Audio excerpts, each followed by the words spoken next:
Welcome to another episode of Moving Forward Talk with Diana. This platform is open to discuss various topics with the goal of influencing others to become proactive and shape their future without limitation.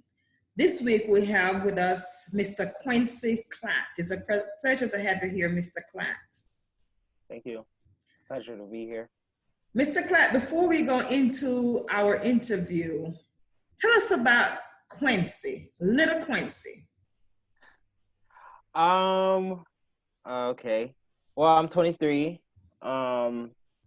I recently graduated with a bachelor's in clinical psychology. I graduated December 2019. I guess I just kind of been working, just doing what I need to do.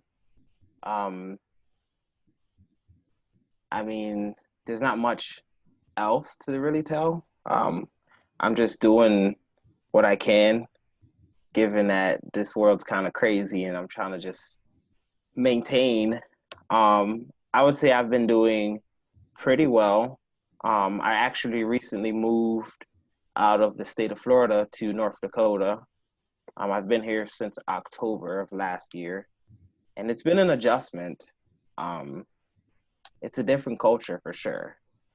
So it's been a culture shock. And I guess we can discuss that a little more as we discuss everything else. So before we got to this stage of Quincy's life, Quincy, tell us a little bit about the family dynamic when you were growing up. I was raised by my grandparents, Cassandra and Leslie. They raised me basically from birth. I was always my grandma's baby from the time I was born. I was always stuck to her hip and my grandpa. If grandma and grandpa was somewhere, Quincy was there too. If I wasn't there, or, vice versa, they'd be wondering, well, where is such and such? So I was raised by my grandparents and my mother. It was at times a little difficult growing up, just wanting a male figure, I guess. And it actually not really having a positive male role model, other than my uncles on my mother's side. Honestly, I struggled a lot in life, including in college. I would say specifically college years became tough. Just given that I was starting to be on my own and didn't really have the guidance. I actually had guidance from my grandparents, and the positive male role model in my life was my grandfather, Leslie. And honestly, growing up with them taught me so much. And they are the reason why I am where I am now. My mom, my grandma, my grandpa, they've always been motivating me and constantly on my back about doing what I need to do to make sure that I get to this point. And even further, they still constantly are on my back, yelling and you need to do this and you need to do that. And I'm like, listen, I'm doing what I need to do. I got you. But I for sure say the dynamic of my family was, in my younger years, it was very close knit. My grandma is definitely the one who held the family together. She's always been strong mind, strong hearted, outspoken, very powerful woman spiritually. Just like, she's like my role model. I strive to be as powerful as her spiritually, one, and I strive to work as hard as she has and as hard as she does.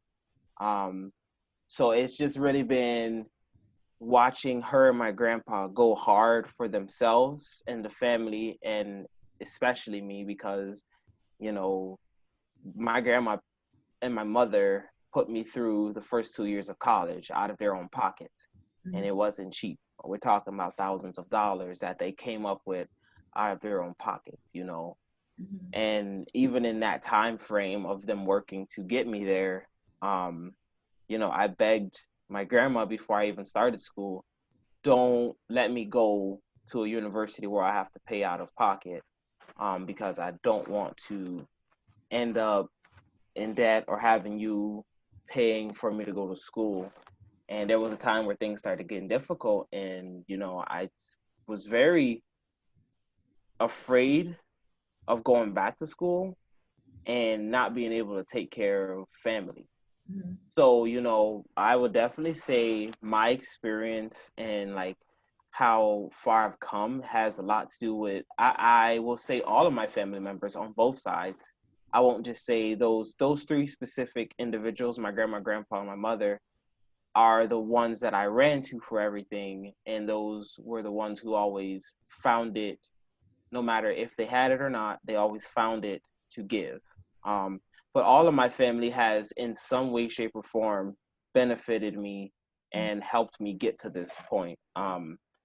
You know, so I would say just the support system that I've had has been extremely reliable, b very comforting, and they have been, I just don't know how to even explain. They've been super supportive to the point to where it's like I need to be doing what I need to do now so I can support them later or even Absolutely. now. So Yeah.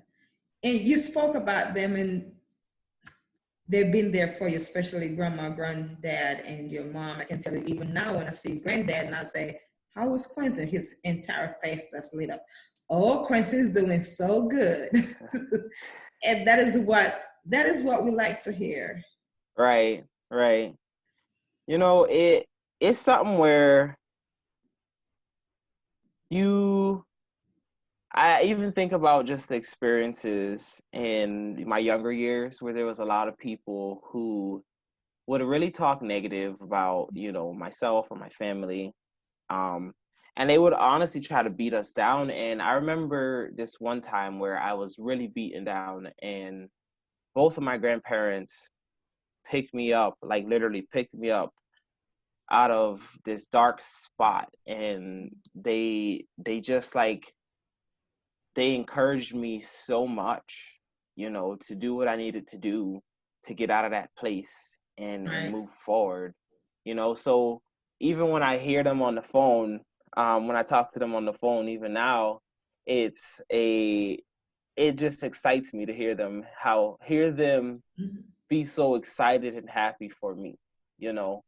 And truth be told, like, that's the love that honestly has kept me and is keeping me going. Knowing that I have my mother, my grandmother, and my grandpa who are who love every bit of me, no matter what we've been through, they love me regardless, and that to me speaks measures. And that to me, even in my current position, Mhm. is the reason why I'm so good at my job, is because the unconditional love that I was shown, I'm able to give it out to even strangers. I'm not even talking about people that I know, Mhm. even strangers, I'm just willing to care and love for them. And like even in college, that was my experience. The friends that I developed, or the friends that I gained, the relationships that I developed, was definitely a product of where I came from. And even now, it's the same thing. And Quincy, my first question, and you answered that already, but I must have to let you know what my first question was. My first question is, it is said that our environment, including our upbringing, can guide the decisions we make or the path we take in life. Right. What role did that environment play with your decision to be different from others? When I say different from others, when you think about some of your peers who made other decisions. Sure. Um, Truth be told, I when I did start college, I would say my freshman year, I kind of was on the wild side, just trying to experiment with, partying, just Mhm. kind of that first year away from home. So you got your freedom, you got your taste of freedom, so you're gonna do what you're gonna do.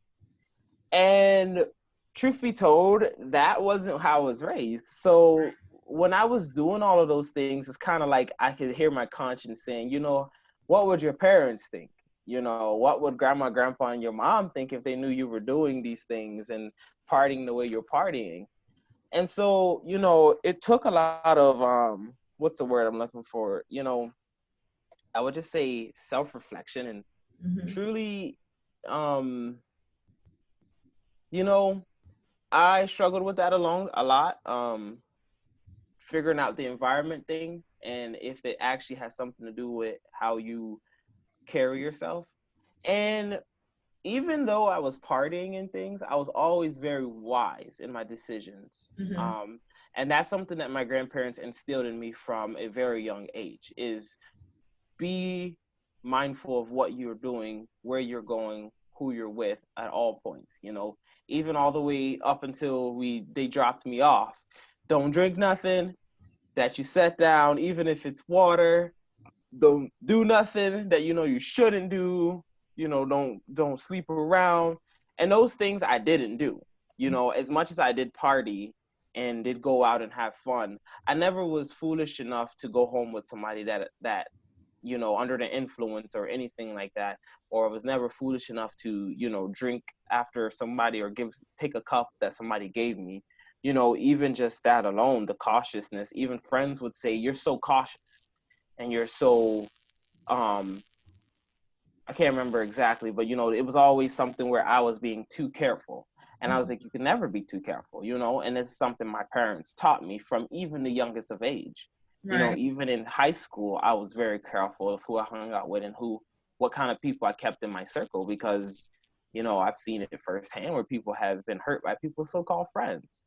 So my parents have always taught me those things. And even now, as we talk about the environment thing, I've learned even in my work that, our environment has a extremely great impact in our lives. I honestly have to say I'm privileged to have been raised in such a caring and loving environment, but a lot of my friends didn't have that growing up, and so I never compared myself to them, but I was always that loving and caring person, and I was able to help them through a lot of their problems because of my environment alone.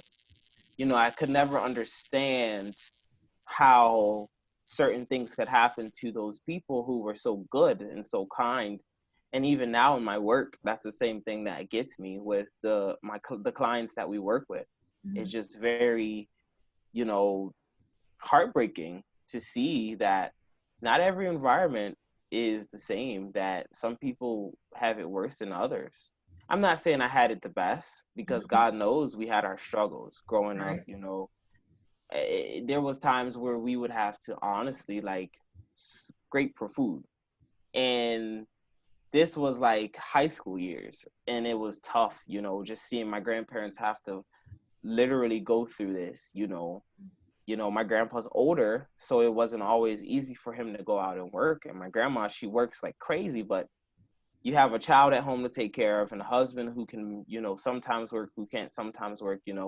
That's the body, does what it wants to do. And, it really bothered me to see that, and even that, seeing that hardship or experiencing that, I wouldn't even just say seeing it, because I was there, and experiencing that even pushed me further to never want to have to go back to that place, to never want to have my family go back to that place, to make sure they're looked after.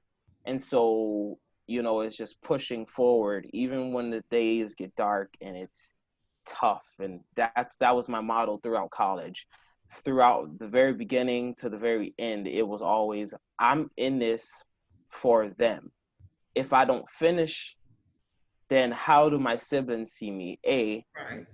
How do I take care of my grandparents? How do I take care of my mother? How do I take care of my siblings? If I'm not pushing myself to the limit to where I need to finish what I started, and I'm not done yet, truth be told, but if I haven't pushed myself, or if I'm not pushing myself to that place to where I know that I can get, then it's not comfortable for me. It's literally my skin crawls, and it's like I got to get up and I got to do something, you know. So it honestly, I just say environment it's a big factor in how far you can. It's a big factor, but it's not the determining factor on how far you go in life. It's a big factor on the path you choose, but you also have the choice to choose opposite. Your environment can do so much for you, and at some point you have to stop blaming your environment and pick yourself up, dust yourself off, and do what's best for you and those you care about. Right. So environment is huge, but it's not the end all be all, And listening to you talk, Quincy, two things came to my memory.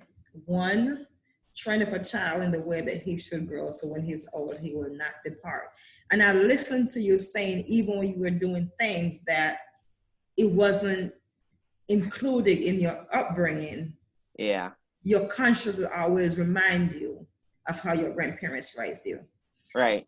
And another thing is, you remember the struggles, not to cripple you, but as a push to keep pushing. Exactly. Yep. So how was your college experience on a whole? I sometimes forget that I actually went to the university campus. And when I sat the other day, I was just sitting on the couch. I can't remember what I was thinking about. But all of a sudden, a flood of memories of college times and the things I was doing in college, the good things. And, all of those things came back in my memory. And I was like, wow, I honestly have gotten so far from like school that I forget of these experiences. Mm-hmm. And the experiences that I had, truth be told, shaped my now self. It's like I broke it down to someone once. High school years, grade school and all of that. Once you graduate from high school and you're out of your parents' house, your parents are done. They've done what they were supposed to. They raised you, and now you go to college, and the experiences that you experience while in that environment shapes who you become after college. My experiences were, I would say, overall positive. I had some negative experiences with like just going into the wrong groups of people and not being accepted for myself. More so to me, it seemed like it came down to, just certain people didn't like the way I carried myself and the way I just kind of had a, how can I rephrase this? Kind of just had like a chill vibe almost. Like I just let things be as they were. If I couldn't control it, then I let it be. And that honestly upset a lot of people during college. There was a lot of people that I heard after I graduated that just didn't like me because of that attitude, that just let things be as they are and just, can control what I can control, and that calm person that's also very sociable. So my experiences overall were positive, but you had those minor negatives that were greatly affected myself. Because, even in the organizations, some of the organizations that I decided to join while in school, it affected me in that way, and I never really got to the bottom of why certain people started treating me different or what it was. But honestly, I just let it be because it's like something, like I said, I couldn't control it. So I had to let it be. And I was very much one who loved to socialize. I was a party thrower, party planner, and my grandma is also very much so a wedding planner, party planner. So I've always been around people who, and it goes back to that environment thing, people who are running the show, needless to say. And so like I was always running the show, throwing big parties and organizing different things, you know, social events and different things like that. So like it was fun, entertaining. Um Truth be told, I learned so much. I would say the first year, 2 years was very much so sociable, building those relationships with people, gaining friends, different things like that, you know, getting involved. And I would say the last 2 years, my entire perspective changed. In fact, it was a summer. I mean, I don't think a lot of people talk too much about the hardship of college. Like, it's great. Yes, you go away from home. Yes. But also, it comes down to working a job and also trying to maintain good grades and trying to be on top of everything, take care of yourself, take care of your finances, take care of your grades. You know, that became stressful. As a matter of fact, my second semester of my sophomore year, it got to a point to where I just was just so depressed because I felt like I was in this never ending like cycle of either I'm broke and not knowing if I'm going to go back to school the next semester because I can't afford to pay it off, and I'm not working enough because I have to be in class, and if I'm not in class then my grades are slipping. So it was just like this never ending cycle of things just coming at me. You know, I felt like I was drowning, and it prompted me. It honestly was the reason behind me switching my major from biomedical science to psychology. I really started to reflect on my life and also started to think about my future and started looking at like, okay, well, here I am in this predicament where biomedical science is what I started with, but am I still interested in that? You know, getting to know people who've been in the program and getting to know the program, and, you know, how can I benefit not just myself, but other people with this biomedical science? After doing research, I realized I couldn't benefit anyone really until I had a a doctorate, a MD. And I said, you know, that's too long for me to wait to help change the world some way, somehow. So psychology was the next thing, you know. And even in my younger years, I also was very interested in psychology, and was, some people would even say, you know, don't go there. That's not a good job for you. There's no money in it. And I said to myself, I really had to, even this I can say about college, my college experiences, I had to get to a place during my school years where I had to stop letting people determine my future for me and start determining my own future. Instead of letting other people influence what I thought was right and wrong, I started influencing myself. Because I started to realize, you know, at some point, these people will not be on this earth anymore. And if I'm going to live for somebody, it should be me. Because at the end of the day, that's where it comes down to. I just have myself. And so, you know, that switch from biomed to psychology was probably the best choice that I made in my college years. Right after that, I ended up leaving the fraternity organization that I was a part of, just realizing that some things weren't what I thought they were. You know, and even that opened up my eyes. Literally the semester after I switched my major is when I left the fraternity, and I lost so-called friends. Right. I lost a huge chunk of those. You know, people stopped talking to me, stopped wanting to socialize with me. And I was like, you know, that's funny because I was in this organization and you were so for me and everything else, you know, and now that I'm no longer in this organization, you know, you cut ties. Okay, that's fine and all. You know, and even the dating in college, it just became too much, trying to juggle dating, work, school, everything. It was just too much, and trying to still have a social life. And it honestly, it those experiences opened my world. I will not even say my eyes. It opened my world to some different things that I've never experienced, is people that I've never met, people with things that have been through things that I have never even imagined was possible. You know, meeting people and just seeing the different dynamics of the people that I went to school with just like changed my entire life. I think that was a blessing truth be told, to go to school there. And here, I'll tell you how I actually even got to this school, because that within itself was a almost like shouldn't have happened, but it did. Mm-hmm. You know, I planned on doing 2 years at the college back at home, get my nursing degree, and then ship out somewhere else and continue the path to biology or biomed. And the college at home, something happened with the paperwork where it didn't work out, so I wasn't able to start. And so I just was so adamant about not starting a semester later. And I had realized that I had been accepted with like almost a full scholarship. The only thing I had to pay for in my college years was housing and food.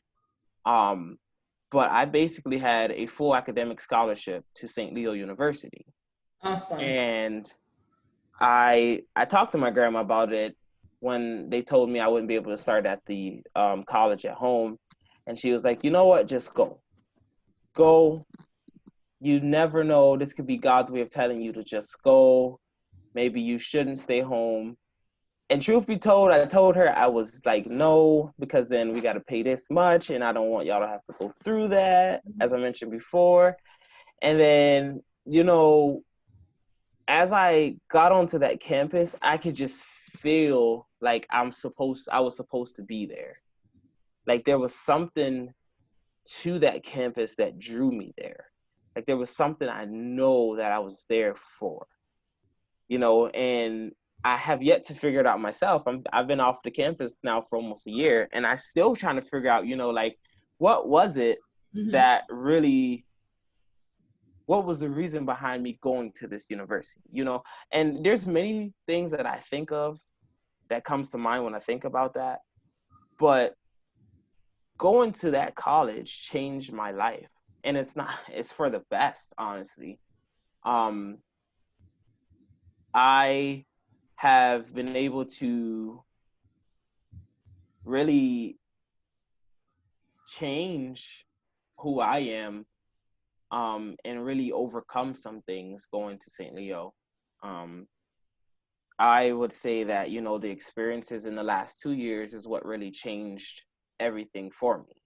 Having little to no friends on the campus anymore gave me more time, and not being involved in any organizations or anything gave me more time for myself, gave me more time to really pay attention to some things that were beneficial to me. So I would say up until like the very moment that I stopped going to the campus, every experience that I had has got me here. You know, even till today, I'm very, I guess you'd say, to myself. Mm-hmm. And I was never really like that before college. I was always that outgoing, always in the know, always in somebody's party, you know. And now I'm very much working home. And I like it that way. It's nothing wrong with that. And, you know, it gives me a peace of mind. So. Apart from your college experience, the good part, I know you were home in Little Avon Park with your Yeah. grandparents, and now you transitioned to St. Leo. Right. How was the transitioning into a new culture? What was that like?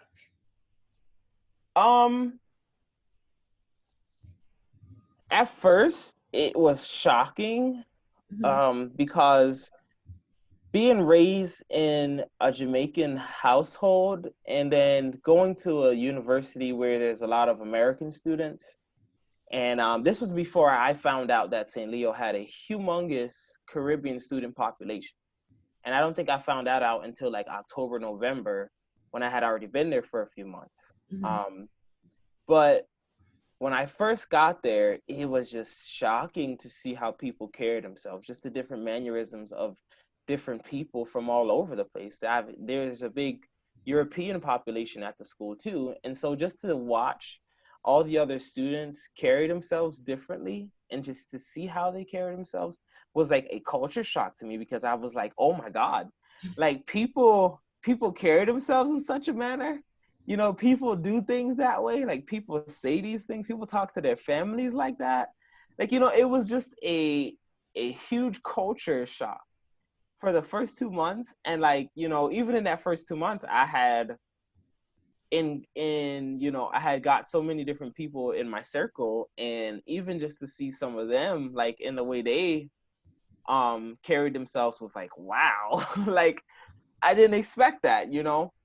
um and even some of those people I still am very close with, because some of them were very similar to how I was raised. So it was overall, I would even say up until the point to where I finished my time on the campus, it was still a culture shock to see some things. Like I would go home for a weekend or a week or two or something on vacation, and just to come back would be like, what is this? Like, you know, what is this place? But you know, truth be told, that's also taught me a lot about how to interact with people outside of my own culture, you know, because up until I went to college, that's all I was interacting with is Jamaican people and people from Avon Park. You know, I wasn't interacting with much of anybody else that had never, you know, there was a lot of people who had been all around the world, and I had never been anywhere except maybe like New York. Like that's as far as I've gone, you know, up until college.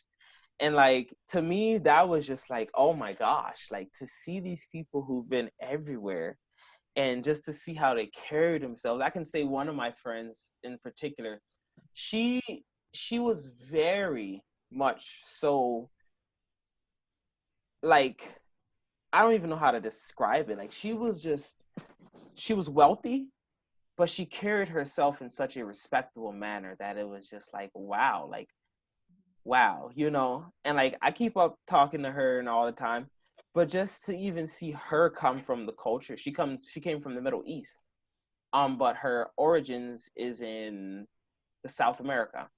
And so just to see how she carried herself, being from a different country, living in a different country, and being raised in the country that's not her family's origins, was just like, wow. Like, you know, to see that you still have your culture and your values, and to see a lot of these other culture and values was very interesting, you know. We went, well, a big thing too was the fact that my campus actually has a working monastery. And so it was very interesting when we saw the monks, you know, and the nuns walking around and the priests and everything. It was very interesting to even see, you know, the religious culture there on the campus, because, you know, a lot of the students were also Catholic.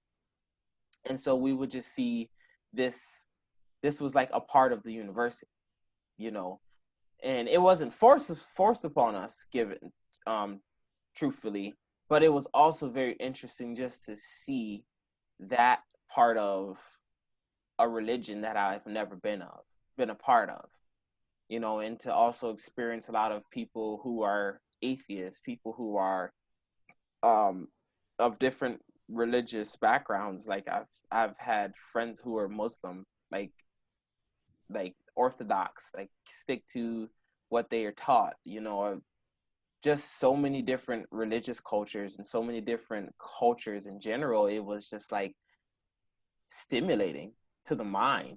Truth be told, I was very stimulated and very much so excited to interact with my peers on college and the college campus. It was so fun, you know, and some of the people who I even became very close friends with are part of religions that I never heard of until I got to college. Religions that, you know, being brought up would be like, oh, that's an evil religion, you know, because they practice something more so spiritual than they do biblical, you know. And so even just to see people with different religious backgrounds and how they treat other people, that to me was like the biggest thing that really changed my life. Like just to see that we all have different religious perspectives and we come from different backgrounds, but these are some of my closest friends that I even still interact with on a daily basis, you know. So it is just like, wow, you know, like that was the most, I think that would say that was the most, like, I don't know how to explain it. That was the part of college that I would say was the best for me, is the interaction. The social interaction was probably the best part of college for me. How long did it take you, or did you ever become culturally competent? Um, I would say before I went to college, I had done a little bit of research on a lot of things because my grandpa, I know from as far as I can remember, my grandpa has always studied various cultures and various, Okay. well, more so religious cultures. And very much both for my parents, when I say parents, it's grandparents, Mhm. they they were very much so in that we don't watch TV, we're going to educate ourselves. You know, we would just sit around and we would talk about different things and different perspectives. The only thing I would say that I wasn't very versed in would say would be religion, because a lot of the religions outside of Christianity, um, I wasn't really I didn't do a lot of research in, because I was always being told something different, you know. And so like I was very close minded when I came down to religion.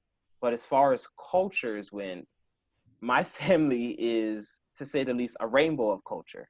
Okay. Um, you know, we have people from all over the place. We have family from Central America who currently still reside in Panama specifically.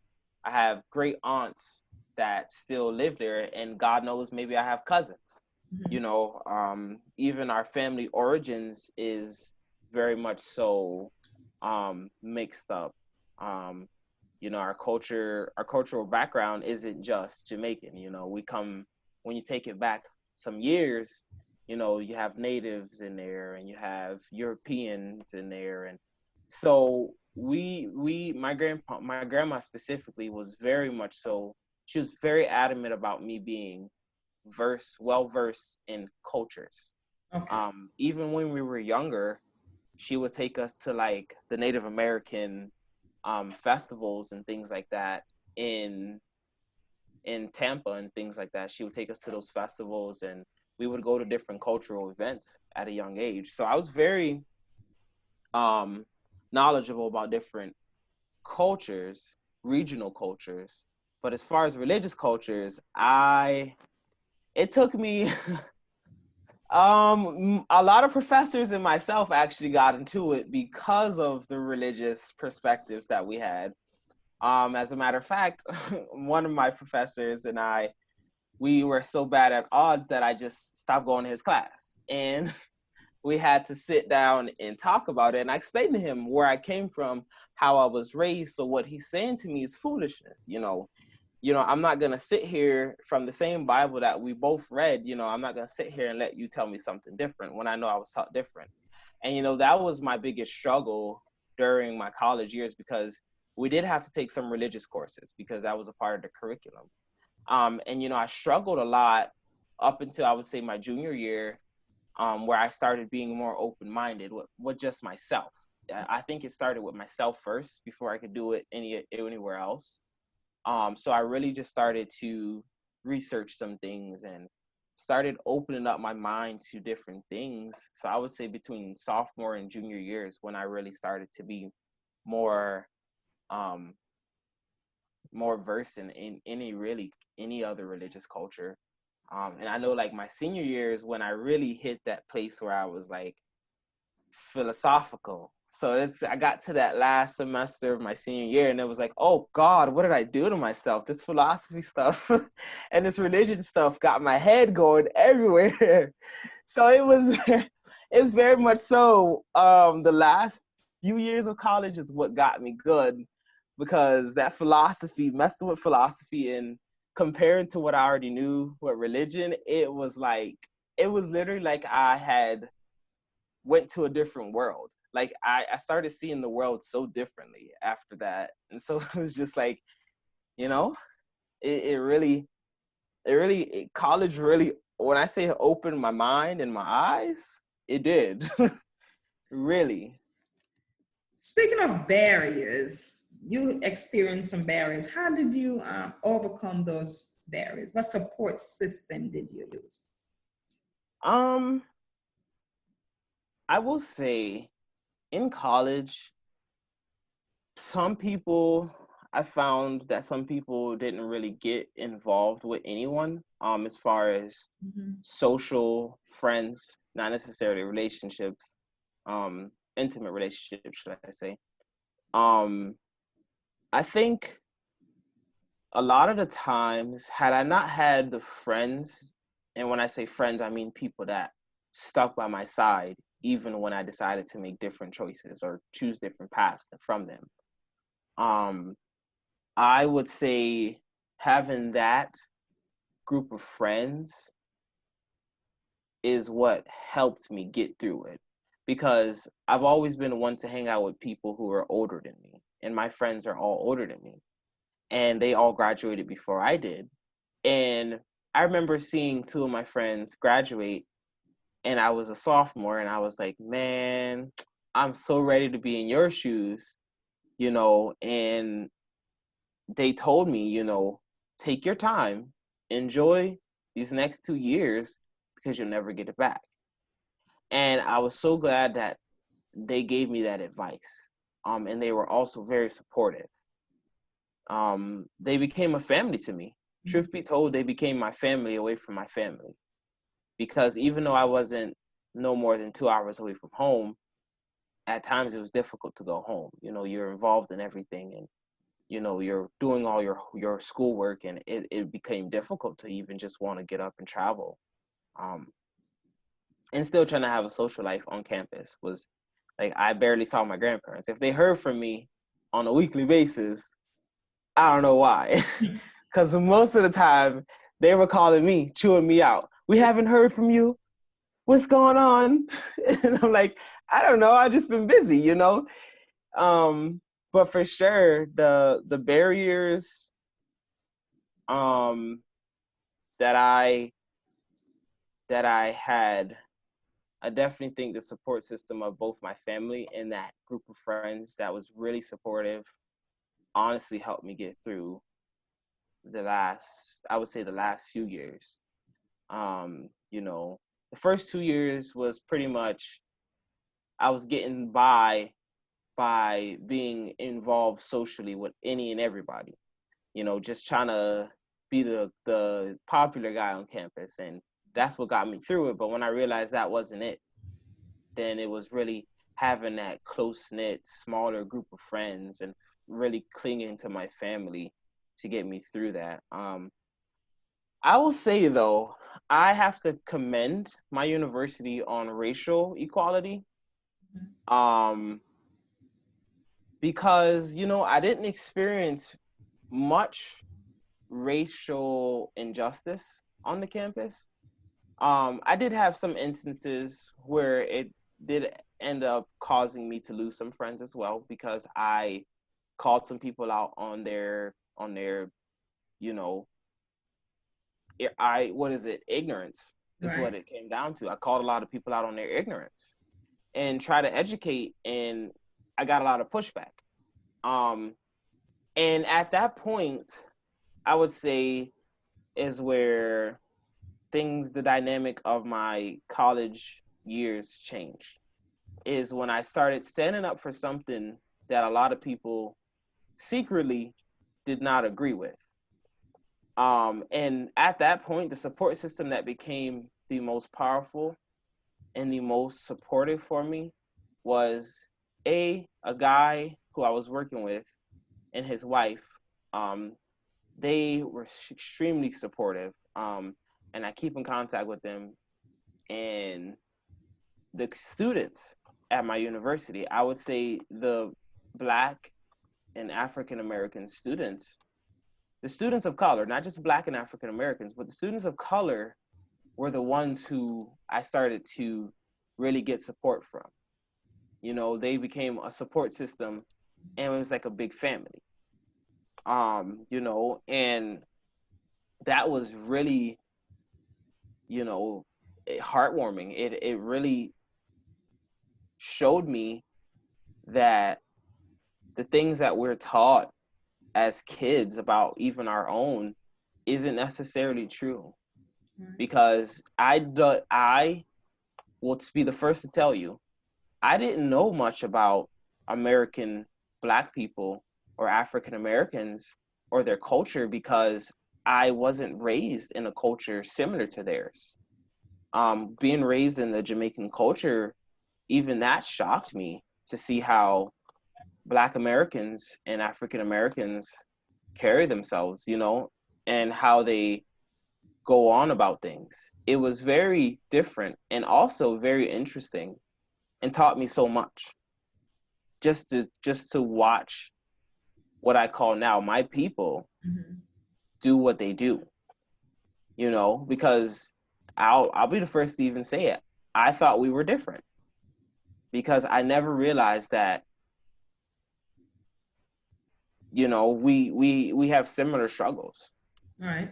So even at that point is when I really started to have support from even my own, because I remember even back at home, there was times where the American Black children didn't treat me fairly because of my culture. And so I was very skeptical and scared to lean on those of color before that point in my life, you know, because it got to that place to where I started feeling alone. And when I started opening up about my experiences in a predominantly white university and a predominantly white fraternity, you know, I got so much support and so much love and, you know, things that I was afraid to even come forth about. So that really, I would say that support from the Black students on my campus really changed my life. That is the biggest thing that I would say of college, coming out of university. And that's so crazy to say I came out of a predominantly white institution and the Black students changed my life. It literally changed my entire perspective on the world, my life, you know, everything. So I would say that is really where that support system, it helped me overcome some blocks and barriers and change my mindset overall. Great. Now, this is the big question. What does it feel like to be the first college graduate in your family? Knowing that you have set a trend for others to follow. Truth be told, it feels almost normal. Like, I feel like my path was set for me from the get-go. My grandmother wasn't having it. She refused to let me stay at home and do anything other than go to school. Even with going to school in high school, my grandmother refused to let me get a job. I begged her, Grandma, let me work. Grandma, let me work. No, go to school. Go to school. We'll take care of it. So it felt, when I walked across the stage, it was very overwhelming. And even talk about it now, I cried on my way. It's okay to cry. on my way to the graduation ceremony, I was in the car, snot-nosed, boohoo crying. And I was just praying that nobody didn't see me because I was ugly crying. I was like, oh my God. The feeling of, honestly, you know, it feels great.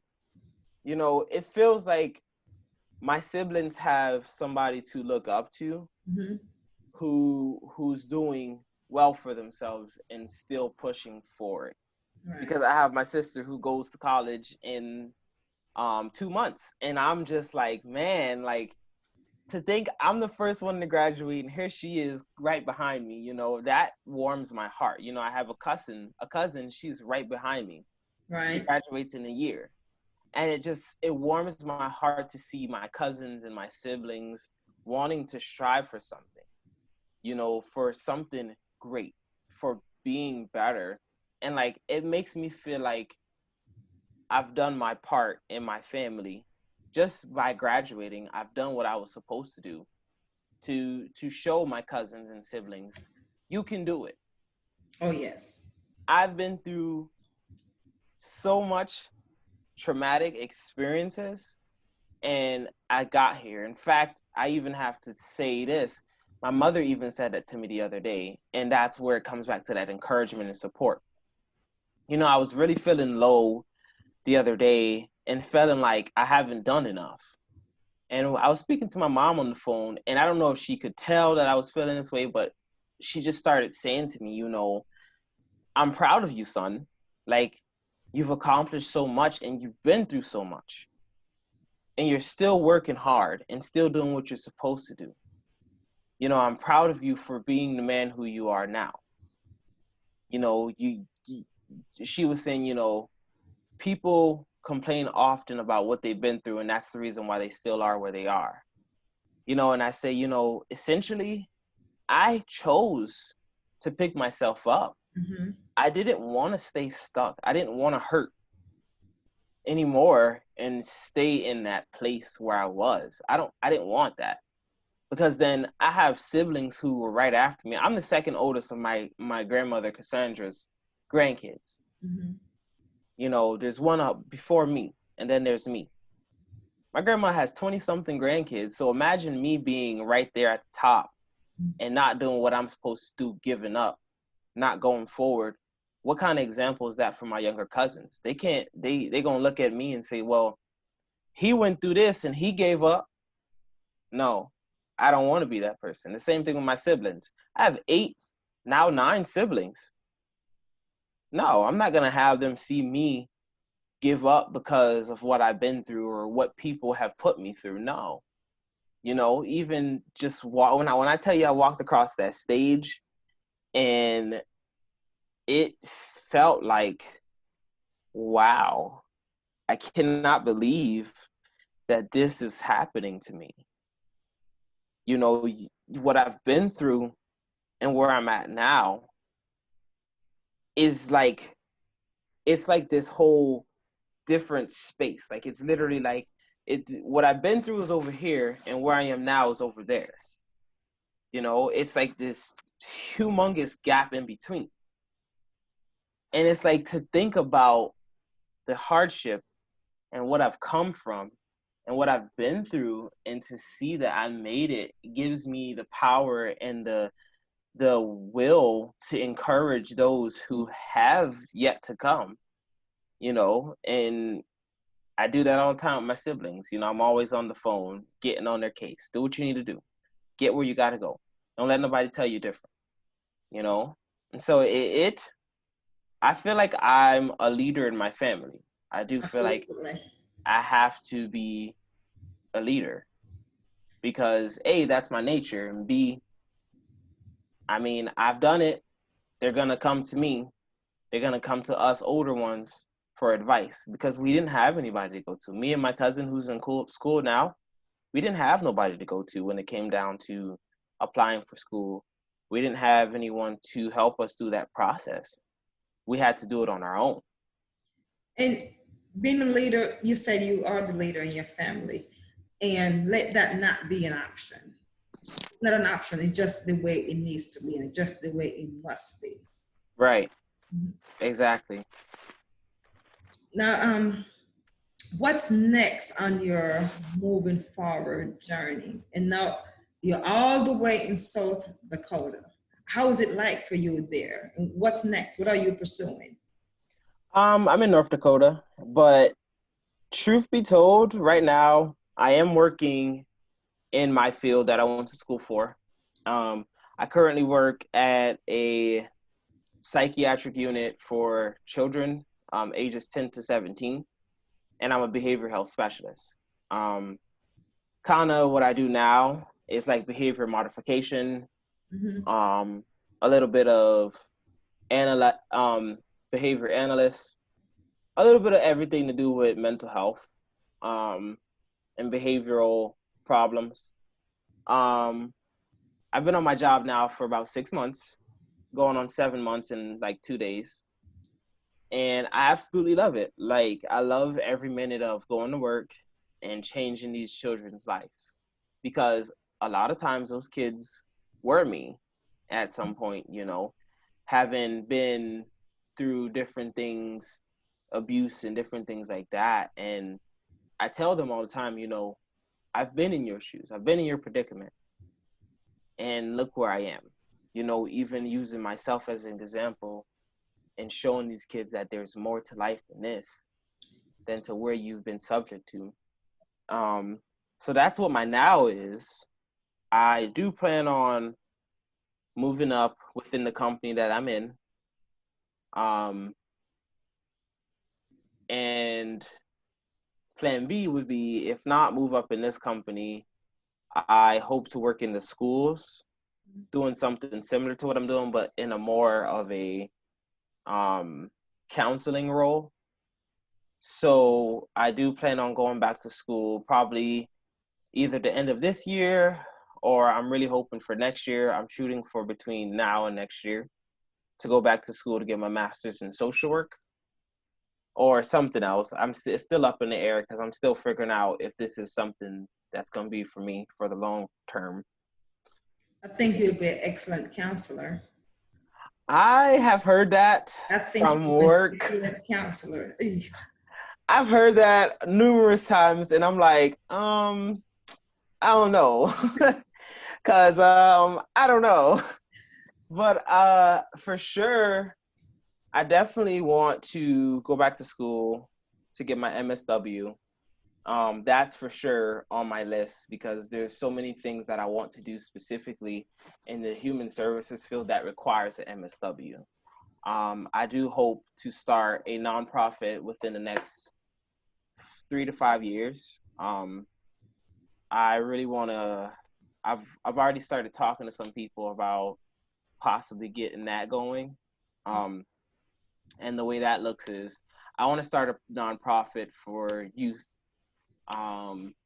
of like, really, I would say more so like kids and teenagers, because I think that's where our lives are affected the most, and it kind of shapes us for our future.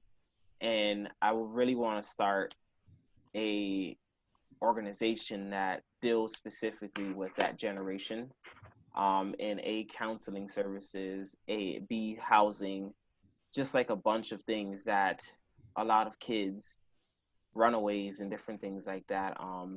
I definitely want to help children of, disowned kids, kids who've been through so much in their young years. I really want to be able to help those who are homeless, children who are on the streets, and mothers, single mothers, and different things.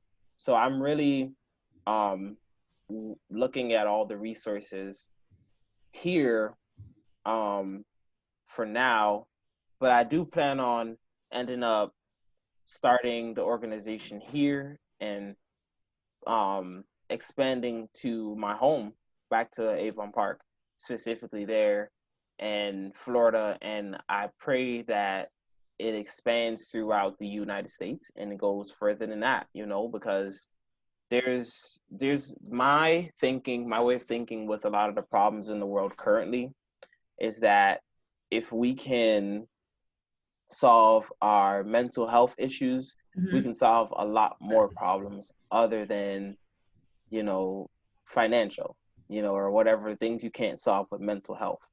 I think it starts with our younger generation. If we can change their lives and change their perspectives and heal, really is what it is, help them heal before they get to that age to where it's set in for too long, I honestly think we can change the world.